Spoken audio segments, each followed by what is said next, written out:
करते हैं हम लोग। चलो let's start today's the topic, है ना। We are covering according to the new syllabus 2024 syllabus of CBSE, है ना। तो हमारा जो नया टॉपिक है वो है torque experience by a current carrying loop in a uniform magnetic field. तो हम लोग एक्सटर्नल यूनिफॉर्म मैग्नेटिक फील्ड देते हैं, एक्सटर्नल यूनिफॉर्म मैग्नेटिक फील्ड, ठीक है। ओके बेटा, चलो। तो टॉर्क प्रोड्यूस करना है तो टॉर्क की शर्तें क्या क्या हैं, टॉर्क के लिए क्या क्या होना चाहिए। तो टॉर्क के लिए होना चाहिए सबसे पहले, टॉर्क का रिलेशन क्या बोलता है, torque is equals to force into perpendicular displacement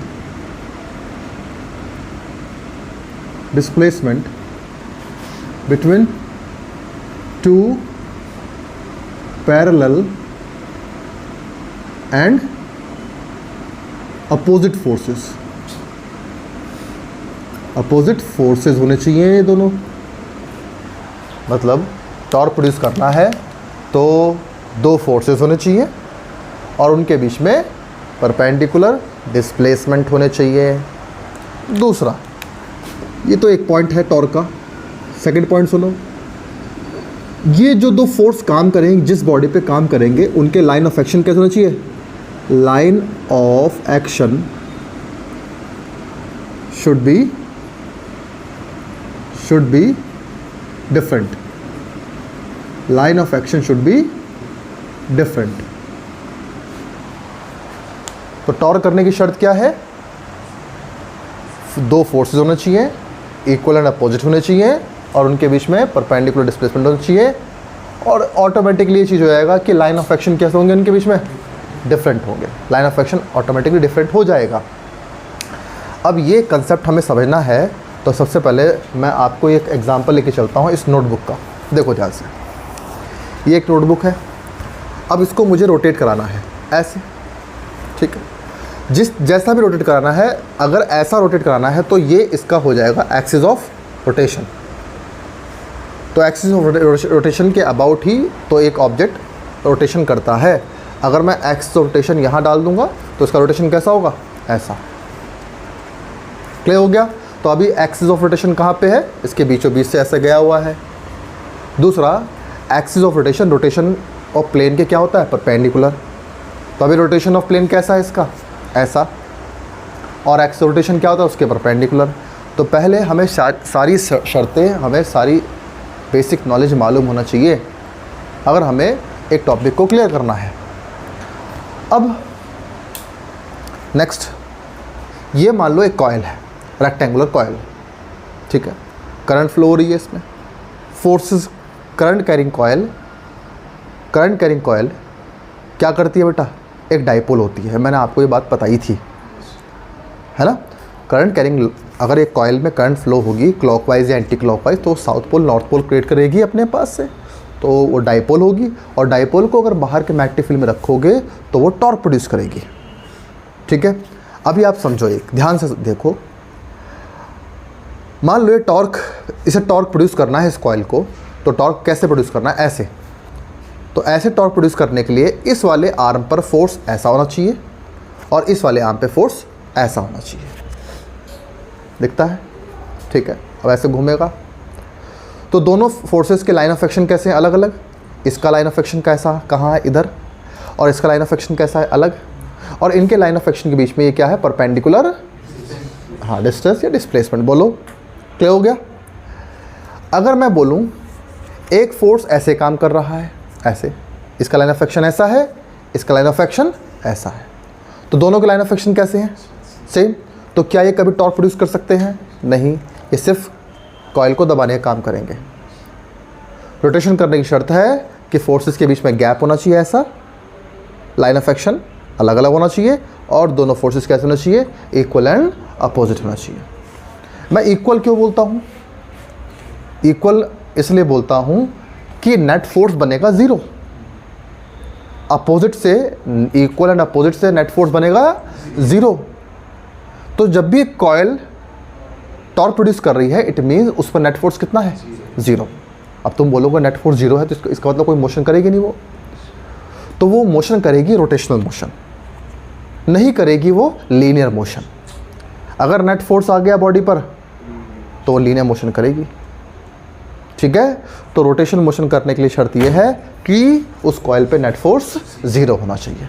तो अब हम क्या करते हैं, एक रेक्टेंगुलर कॉइल को एक्सटर्नल मैग्नेटिक फील्ड में रखने वाले हैं, ठीक।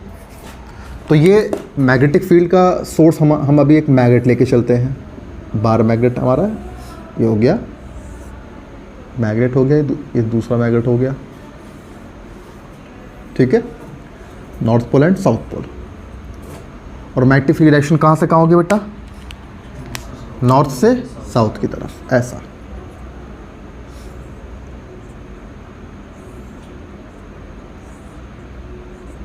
क्यों बेटा, समझ में आता है। अब हमने क्या किया, इसके बीच में कॉइल को रखा, थोड़ा तिरछा करके रखा, ठीक है। कैसे रखा हुआ है देखो, तो आप एक काम करोगे, ऐसे एक लाइन खींचोगे और एक लाइन नीचे की तरफ खींचोगे, इसके पैरेलल, मैग्नेट के पैरेलल। अब दूसरी लाइन जो खींचोगे इसके पैरेलल खींचोगे, इसके पैरेलल यहाँ से,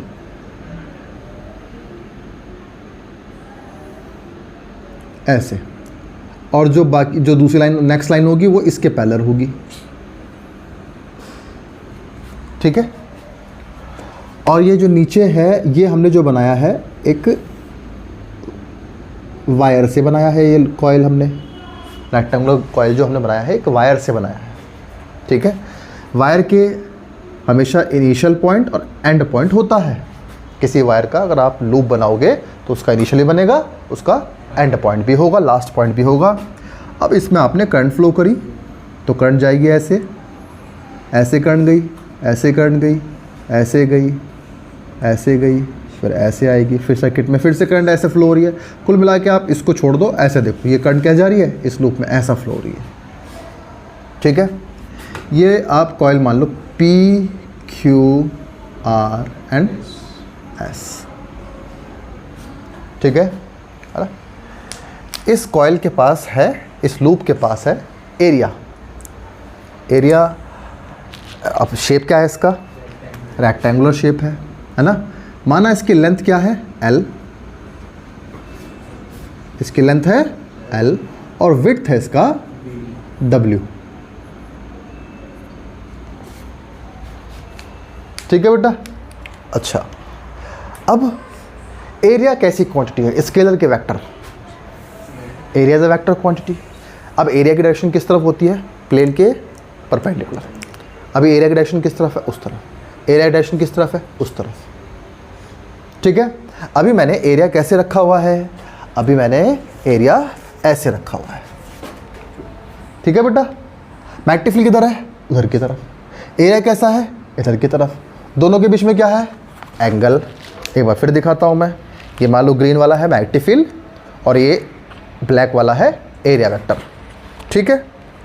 अब दोनों को देखो ध्यान से, ये एरिया वेक्टर और ये मैग्नेटिक फील्ड है, तो दोनों के बीच में एंगल आ गया, नहीं आ गया, दोनों के बीच में एंगल है। मैग्नेटिक फील्ड डायरेक्शन उस तरफ है, नॉर्थ से साउथ की तरफ मैग्नेटिक फील्ड डायरेक्शन है, और एरिया को मैंने थोड़ा तिरछा रखा हुआ है, तो दोनों के बीच में क्या है, एंगल थीटा। दिखता है, समझ में आता नहीं आता वंश। तो हमने ये एरिया वेक्टर ले लिया अपना, ये है हमारा area vector, this is the area vector, ये है अपना एरिया वेक्टर। और अपना है इस तरफ मैग्नेटिक फील्ड, ये है हमारा मैग्नेटिक फील्ड वेक्टर बी। क्यों भाई, वेक्टर बी तो हमारा उस तरफ है और उनके बीच में ये एंगल क्या है, ये थीटा एंगल है। क्या इतनी बात सबको समझ में आती है, क्लियर हो गया, ठीक। अच्छा ज़रा अब देखो तुम, ये इस लूप को देखो ध्यान से। जितनी लेंथ, ये रेक्टेंगुलर है तो आमने सामने लेंथ इक्वल होगी, आमने सामने विड्थ इक्वल होगी।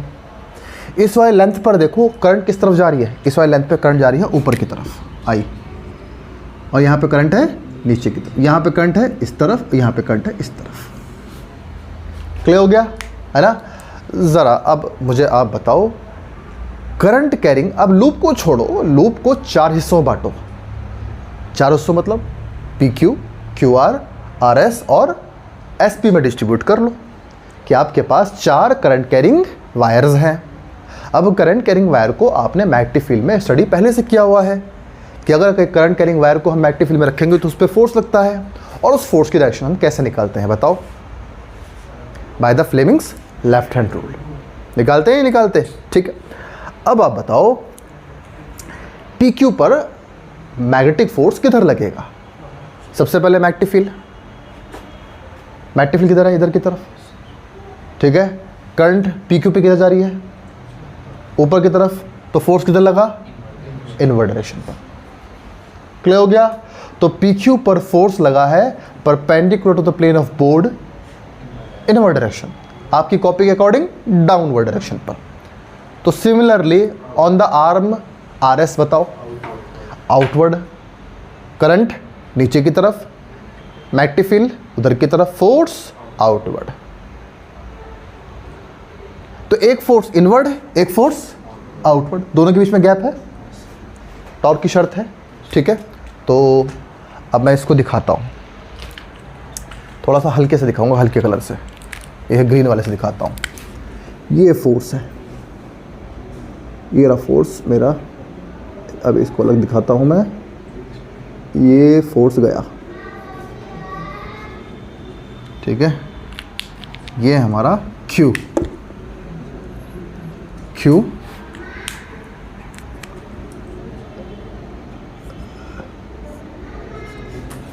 दिखता है, ठीक है। या इस लेंथ का ये लाइन खींचना बंद कर देता हूँ, ये लाइन नहीं दिखाता हूँ मैं लेंथ की, ठीक है।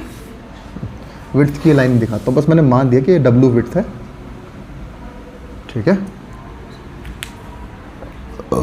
चलो भाई ठीक है, ये लेंथ हो गया हमारा, ओके। तो ये वाला जो फोर्स है हमारा, ये है, कुछ समझ आता है, दिखता है बच्चे मेरे? ये देखो, यहाँ से प्लेन का ऊपर वाला हिस्सा है ये, और वो उधर वाला नीचे वाला हिस्सा है, ठीक है। और इधर वाले पार्ट पर फोर्स कैसा लगेगा? बाहर की तरफ, ऐसे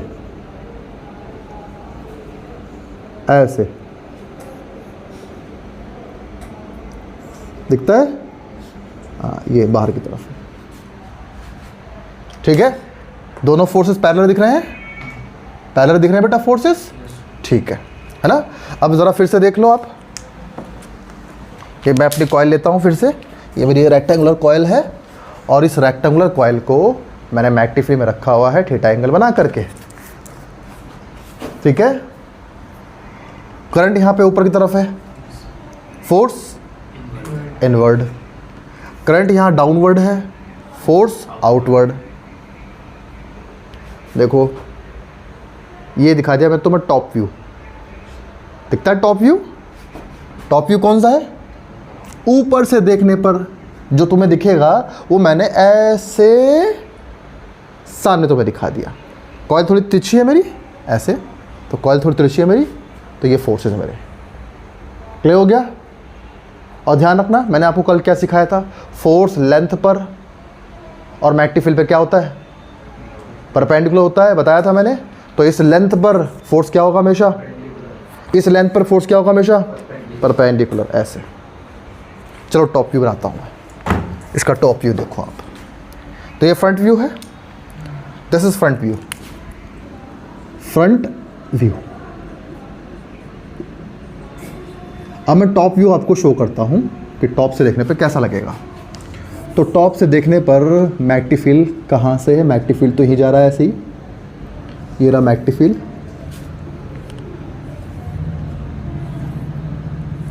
ऊपर से मैग्नेटिक फील्ड ऐसे दिखेगा, ठीक है। मैग्नेटिक फील्ड को मैंने यार येलो ब्लू कलर से दिखाया था ना, तो इसको मैं ब्लू कलर से दिखाता हूँ। तो देखो ये है magnetic field, this is magnetic field. Now I am going to show you the top view. Uniform magnetic field हम ऑलरेडी पहले डिस्कस कर चुके हैं। टॉप में आपको कौन सा आर्म दिखेगा? क्यू आर दिखेगा। तो ये रहा हमारा क्यू आर, ये रहा हमारा Q R, Q and R। Current कहाँ से कहाँ जा रही है? Q से R। कॉइल कहाँ गई हुई है? कॉइल की डायरेक्शन बताओ। बोर्ड के अंदर। कॉइल ऐसे बोर्ड के अंदर डाल दी मैंने, समझ नहीं आया? ये वाला क्या है? Q, ये वाला क्या है? R। करंट यहाँ से आ जा रही, ऊपर देखो ना, इमेजिन कर सकते हो। मैग्नेटिक फील्ड तो ये इसके बगल में भी तो वाली मैग्नेटिक फील्ड होंगी, वो हमें दिख रही है ऊपर से देखने पर। क्या बच्चों, ठीक है?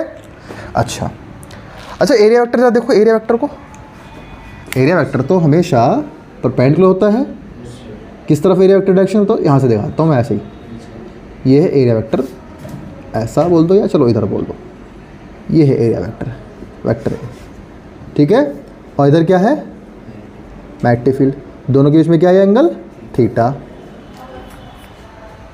ओके, है ना? अच्छा, क्यू की तरफ करंट आ रही थी। अब मैं क्यू को मैंने ऐसे मोड़ दिया, एक कॉइल को मैंने ऐसे मोड़ दिया, इसका मतलब क्यू से करंट बाहर आ रही है। अभी करंट डायरेक्शन देखो, क्यू की तरफ करंट मतलब आना, मतलब करंट क्यू की तरफ आ रही है, मतलब बाहर की तरफ आ रही है। क्यों भाई, है ना? क्यू पर फोर्स काम कर रहा था अभी अंदर की तरफ, उस तरफ, तो अभी किस तरफ काम करेगा? ऊपर की तरफ। अभी देखो ना, क्यू की तरफ करंट आ रही है, करंट अभी ऊपर जा रही है। अब मैंने कॉइल को ही मोड़ दिया तो करंट अभी कहाँ आ रही है? बाहर की तरफ। अब क्यू पे आकर क्या करेगी करंट? वो क्यू से आर की तरफ जाएगी, फिर आर से बोर्ड के अंदर जाएगी। क्यों भाई? फिर वहाँ से चक्कर लगा के आएगी अंदर से, फिर वापस क्यू की तरफ आएगी। तो क्यू की तरफ आने के लिए क्या करना पड़ेगा? बोर्ड से बाहर आना पड़ेगा। तो अब फिर से फोर्स, जरा फोर्स की डायरेक्शन बताओ। करंट है, मैग्नेटिक फील्ड है उधर की तरफ, करंट है बाहर की तरफ, फोर्स लगेगा अपवर्ड, फोर्स लगेगा अपवर्ड। फोर्स को मैंने ग्रीन कलर से दिखाया था ना, तो ये रहा फोर्स मेरा अपवर्ड। इस वाले में डेफिनेटली फोर्स कैसा होगा? डाउनवर्ड, फोर्स होगा डाउनवर्ड। क्यों भाई? ये वाला फोर्स कौन से आर्म पे लगा है? ये वाला फोर्स, ये मैं इसको बोल दूं F on Q, P Q ना, F on P Q, F on P Q, F on P Q. अगर बेटा ये टॉपिक अगर अच्छे समझ में आ गया तो तुम्हें सारे कंसेप्ट क्लियर हो जाएंगे, तुम्हें कोई परेशानी नहीं पड़ेगी। ये टॉपिक बहुत इंपॉर्टेंट है आपके बोर्ड एग्जाम के लिए। ये भी तो एफ पी क्यू है, ये वाला एफ क्या है? F R S. ये क्या है? एफ, ये भी आर एस तो है।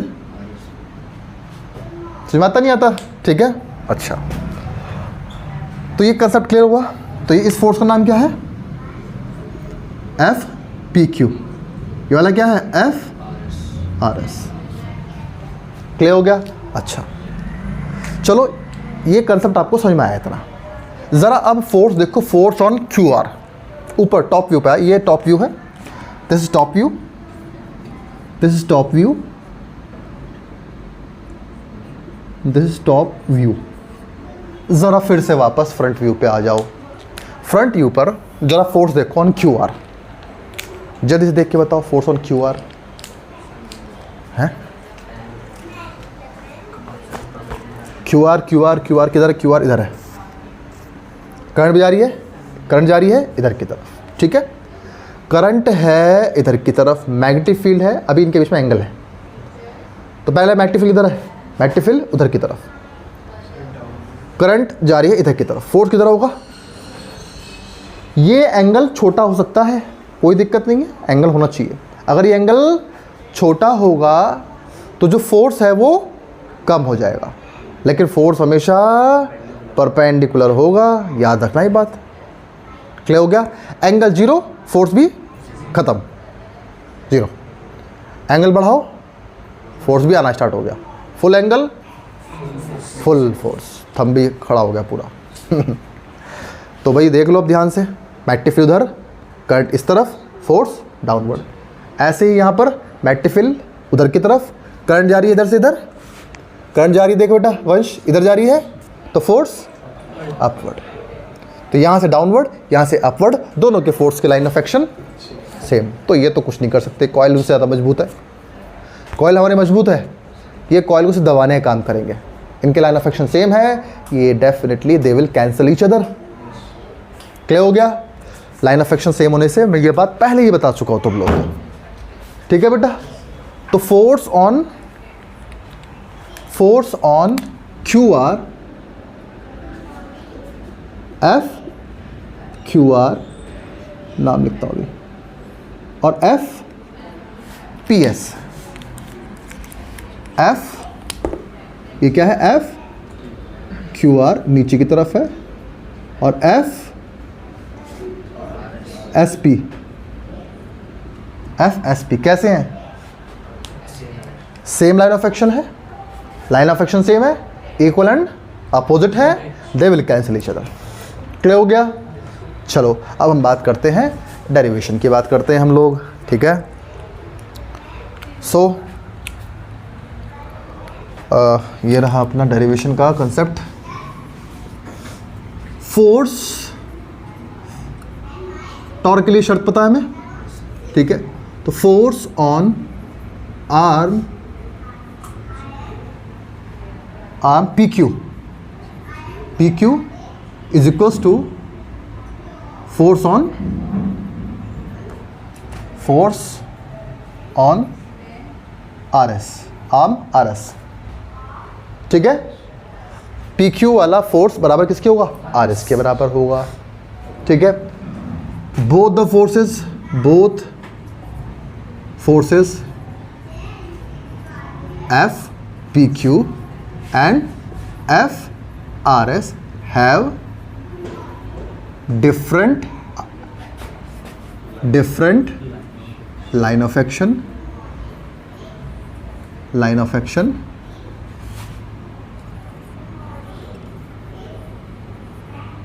different line of action and equal and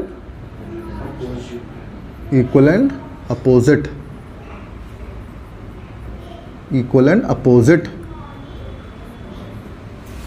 क्यों भाई? बताओ एफ पी क्यू कितना होगा, कौन बताएगा?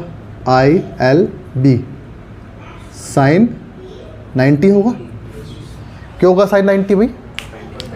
भाई लेंथ इस तरफ है, मैग्नेटिक फील्ड उस तरफ है, थीटा हो गया 90, ठीक है? सेम एफ आर एस भी वही होगा, आई एल बी साइन 90। तो हमारा एफ पी क्यू बराबर हो गया एफ आर एस के बराबर आई एल बी। क्या इतनी बात सबको समझ आ गई? Forces on arm Q R and S P have same line of action and equal and opposite, hence they will cancel out. Forces F Q are and FSP have same line of action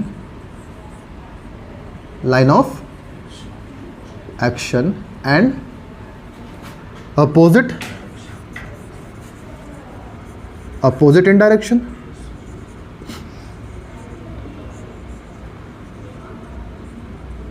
Hence they will cancel out, they will cancel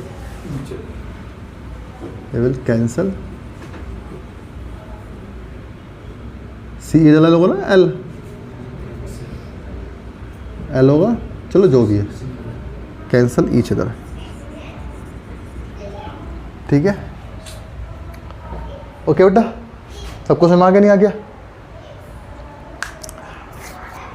तो F Q R और F S P they are equal and opposite forces, have same line of action, so they will cancel each other.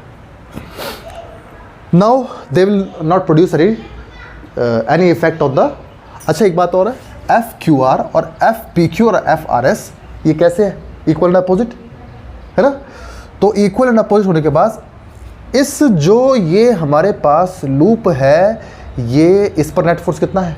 0. Therefore the net force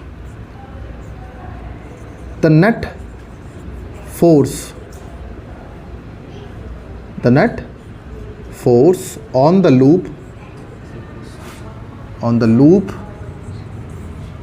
PQRS will be 0, hence it will not produce any type of linear motion. Linear motion तो नहीं करने वाली है। बात समझ में आ गई सब बच्चों को? ठीक है, तो टॉर्क प्रोड्यूस करेगी। टॉर्क कितना प्रोड्यूस करेगी? तो torque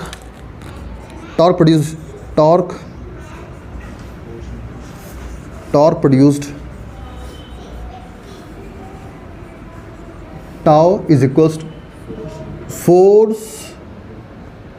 force into perpendicular displacement.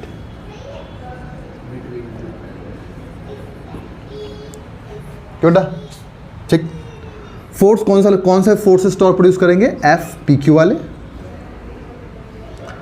FPQ और FRS के बीच का ये डिस्प्लेसमेंट होगा। कौन सा डिस्प्लेसमेंट होगा? वो डिस्प्लेसमेंट होगा हमारा, देखो ये FPQ का लाइन ऑफ एक्शन है।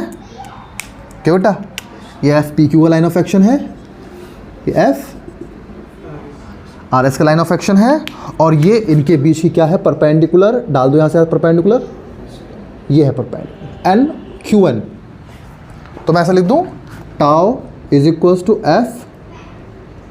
FPQ into QN। क्यों भाई? QN हो गया? ठीक। अच्छा ठीक है, अब QN निकालो। QN क्या होगा? QN कैसे निकालें? ठीक है, ये बताओ ये कितना है?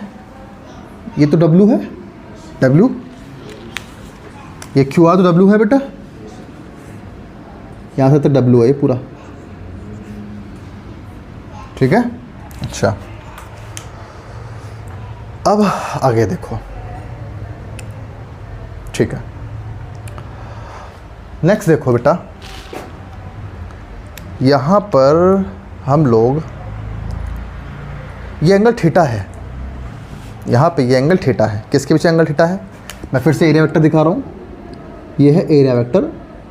एरिया वेक्टर हमेशा क्या होता है? मैग्नेटिक फील्ड से उसने एंगल बनाया हुआ है थीटा। ठीक है, मैग्नेटिक फील्ड किधर की तरफ है? इधर की तरफ। ठीक है, अच्छा ये एंगल थीटा है ना? अब आप देखो ध्यान से, ये है एरिया वेक्टर, ठीक है, और इधर है मैग्नेटिक फील्ड, इधर की तरफ है मैग्नेटिक फील्ड। इनके बीच में एंगल थीटा है। अगर मैं कॉइल घुमा दूंगा, थीटा कितना हो जाएगा? 0। थीटा 0 डिग्री हो जाएगा। ठीक है, एरिया वेक्टर कहाँ हो जाएगा? मैग्नेटिक फील्ड की डायरेक्शन में हो गया, थीटा हो गया हमारा 0 डिग्री। ठीक है, अच्छा ये ज़रा इस प्लेन को देखो। अगर मैं इस प्लेन को घुमा दूं, ये देखो ये प्लेन, अगर इस प्लेन को मैं ऐसे घुमा दूं तो हमारा थीटा हो जाएगा सामने की तरफ, मैग्नेटिक फील्ड भी सामने की तरफ, थीटा हो गया 0 डिग्री। ठीक है, अब मैं इसको ऐसे टर्न कर दूं तो मैग्नेटिक फील्ड और एरिया वेक्टर के बीच में एंगल क्या हो गया? थीटा। ठीक है, अच्छा तो हमारा ये वाला जो ये लाइन है, कौन सी लाइन है? लाइन QR, और ये दोनों क्या है आपस में? एक दूसरे के परपेंडिकुलर। ये लाइन QN और ये फोर्स कैसे आपस में एक दूसरे पे? परपेंडिकुलर। अब आप ये देखो, क्या ये एंगल थीटा होगा या नहीं होगा? थीटा होगा। कैसे?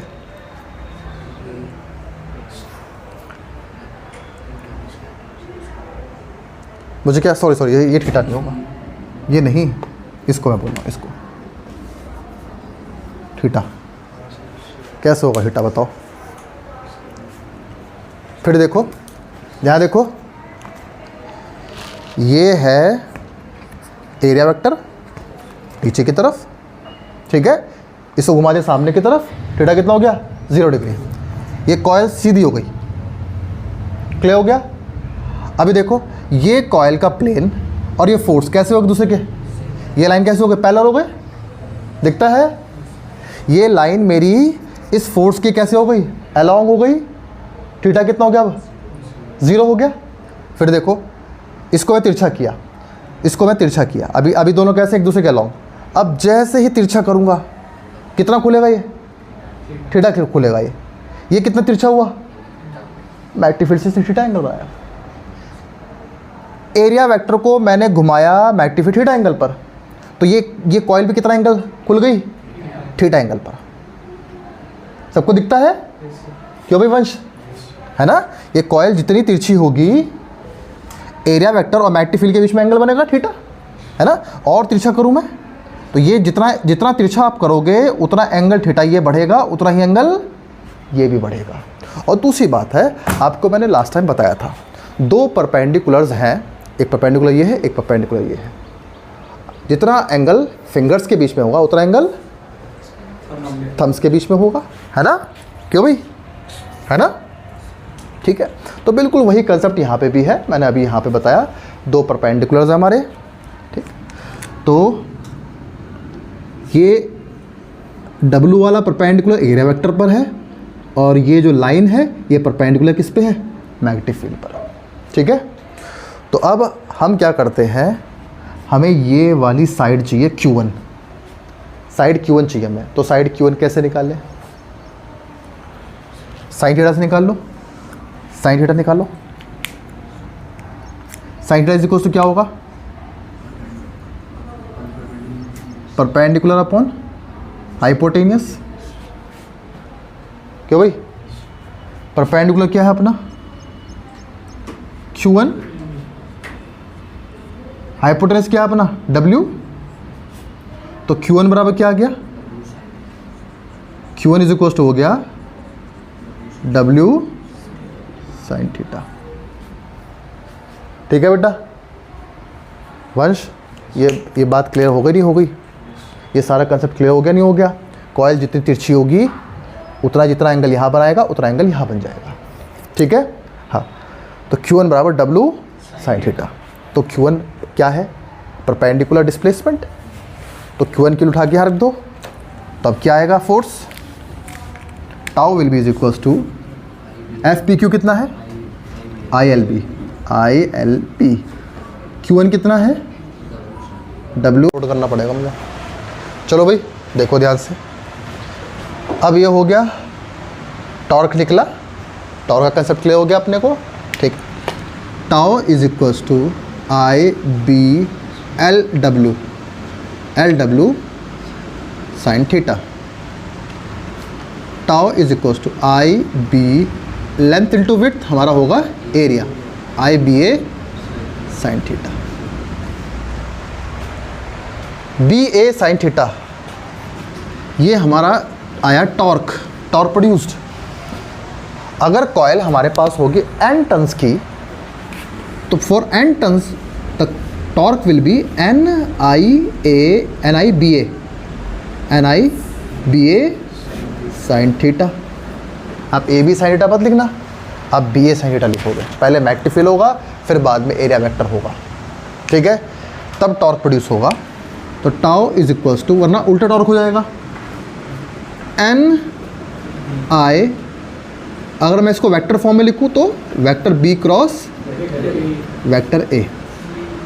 एक तो ये हुआ। दूसरा, मैंने आपको समझाया था, ये जो NIA होता है ये किसी भी लूप का मैग्नेटिक डाइपोल मोमेंट होता है। मैग्नेटिक डाइपोल मोमेंट जो दिखाएगा वो दिखाएगा स्ट्रेंथ ऑफ डाइपोल, कोई किसी कॉइल के पास कितनी ताकत है। क्यों बेटा, किसी कॉइल को मैं अगर किसी मैग्नेटिक फील्ड में रखता हूँ, उसे घुमाऊंगा, मैं छोड़ दूंगा तो वो टॉर्क करके वापस आएगी अपने आप का। अपना मैग्नेटिक मोमेंट, डाइपोल को याद करो, अपना मैग्नेटिक मोमेंट फिर से वापस वो चाहती है मैग्नेटिक फील्ड की डायरेक्शन में करना। तो मैग्नेटिक मोमेंट हमेशा होना चाहता है किस तरफ, मैग्नेटिक फील्ड की डायरेक्शन में। अब मैग्नेटिक मोमेंट डायरेक्शन किस तरफ होती है, साउथ से नॉर्थ की तरफ। याद करो ये सब चीज़ें, ये है एक करंट कैरिंग लूप और मैग्नेटिक फील्ड है ऐसा, करंट ऐसे चल रही है, उधर से ऊपर की तरफ, बाहर से अंदर की तरफ। तो ये है मैग्नेटिक फील्ड की डायरेक्शन। और ये कौन सा पोल होगा, नॉर्थ पोल, ये नॉर्थ पोल होगा। तो पीछे साउथ पोल होगा, तो यही डायरेक्शन होगी किसकी, M की। अब इसको बाहर के मैग्नेटिक फील्ड में रखोगे तो ये टॉर्क प्रोड्यूस करेगा, तो बाहर का मैग्नेटिक फील्ड तो ये भी रखी हुई है, ऐसा में नहीं आया, ठीक। अब तो किसी भी डाइपोल का मैग्नेटिक मोमेंट कितना होता है, m बराबर उसी में नंबर ऑफ टर्न्स कितने हैं, उसमें करंट कितनी फ्लो रही है, उसका एरिया कितना है, ठीक है।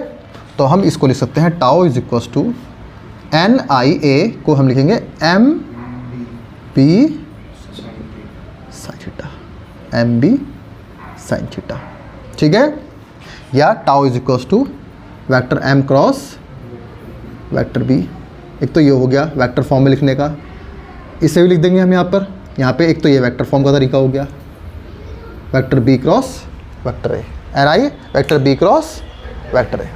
अब टॉर्क की डायरेक्शन आप निकाल सकते हो। देखो टॉर्क की डायरेक्शन क्या होगी, tau is equal to IBA sin theta. B है राइट हैंड कर्ल फिंगर का यूज़ करो, कर्लिंग फिंगर का। देखो ये शो करेगा मैग्नेटिक फील्ड की डायरेक्शन को।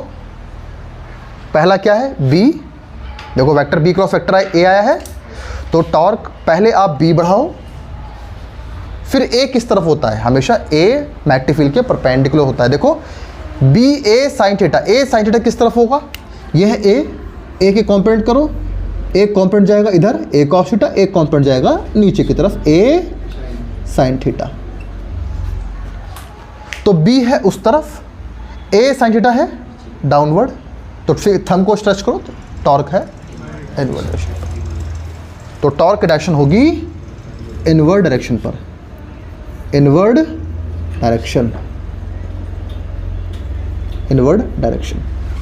या आप कॉइल को देखो, कॉइल कैसे घूमेगी, कॉइल ऐसे घूमेगी, तो जिस तरफ कॉइल घूमती है उस तरफ घुमाओ फिंगर को अपने, इनवर्ड डायरेक्शन। ऐसा कर लो, अगर तुम्हें इसे समझ नहीं आता तो ऐसा कर लो, लेकिन ये ध्यान रखना vector B cross vector A करना है इसको, है ना, इसका बिल्कुल ध्यान रखोगे आप। और ये डायग्राम का टॉप व्यू का और ये फ्रंट डायग्राम देखोगे। दूसरी बात ये है बेटा, टाउ बराबर है NIAB sin थीटा या NIBA sin थीटा। BA की हैबिट रखो, NIBA sin थीटा। एरिया जितना ज़्यादा होगा टॉर्क उतना ज़्यादा प्रोड्यूस होगा, है ना। तो गिवन पैरामीटर के लिए बात करूं तो गिवन पैरामीटर में एक सर्कल बना दिया और एक रेक्टेंगल बना दिया।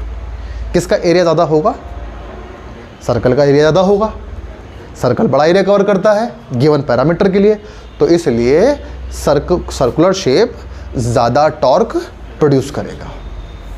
और समझ में आ गया, तो गिवन एरिया में जिसका एरिया ज़्यादा होगा टॉर्क वो ज़्यादा प्रोड्यूस करेगा। क्लियर हो गया था बच्चों को, ठीक है। ये आप याद रखोगे इसको, इस डेरिवेशन को आप बिल्कुल नहीं भूलोगे। मैंने बहुत धीमे धीमे स्टेप बाय स्टेप आपको बातें बताई हैं मैंने, ठीक है। कुछ चीज़ें यहाँ कॉम्प्लिकेट पे होंगी, आपको कॉम्प्लिकेशन करेंगी प्रोड्यूस, आपको उन बातों से अपने आप को माइंड डाइवर्ट नहीं करना है, ठीक है। हर बात को बिल्कुल ध्यान से रखना है। नहीं, दो डायग्राम बनाओ, फ्रंट व्यू टॉप व्यू। कैसे दिखाओगे परपेंडिकुलर डिस्प्लेसमेंट इन दोनों फोर्सेस के बीच में, कैसे दिखाओगे बोलो। वो मैंने बनाया है इस तरीके से, तुम्हें लगा है कि अनइम्पॉर्टेंट है, ये मैंने एक्स्ट्रा बना दिया, ऐसा नहीं है, ये भी काम का है। तो डेरिवेशन आएगा तो आपको फ्रंट व्यू और टॉप व्यू दोनों दिखाना पड़ेगा। क्लियर हो गया, 3 नंबर का डायग्राम होगा, 3 नंबर का डेरिवेशन होगा, ये इससे कम नहीं आएगा। अगर ये डेरिवेशन क्लियर नहीं है तो गैल्वेटर बिल्कुल समझ नहीं आने वाला, तो गैल्वेटर इसी प्रिंसिपल पे काम करता है, ठीक है बेटा। सबको समझ में आ गया, चलो अब जाओ आराम से, ठीक है, थैंक यू वेरी मच।